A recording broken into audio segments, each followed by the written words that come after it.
হে আল্লাহ, একমাত্র আপনার কাছেই আমি আমার দুর্বলতার কথা জানাচ্ছি এবং একমাত্র আপনার কাছেই আমি আমার অভাবের কথা জানাচ্ছি এবং মানুষের নিকট আমার অসম্মানের কথা একমাত্র আপনাকেই বলছি।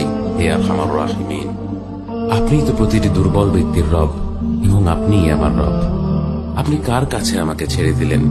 এমন অচেনা মানুষদের কাছে যারা আমার ক্ষতি করতে চায়, নাকি এমন শত্রুর কাছে যাকে আপনি আমার চেয়ে অধিক শক্তি দিয়েছেন? হে আল্লাহ, যদি আপনি আমার উপর রাগ না করে থাকেন তাহলে এর কিছুতে আমার কিছু আসে যায় না, কিন্তু আপনার আশ্রয় পেলে আমার পরিস্থিতি আরেকটু সহনীয় হবে।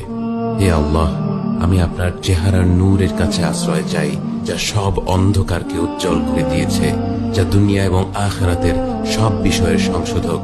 আল্লাহ, আপনার রাগ এবং অসন্তুষ্টি থেকে আমি রেহাই চাই। আল্লাহ, হে আল্লাহ, একমাত্র আপনার কাছেই আমি আমার দুর্বলতার কথা জানাচ্ছি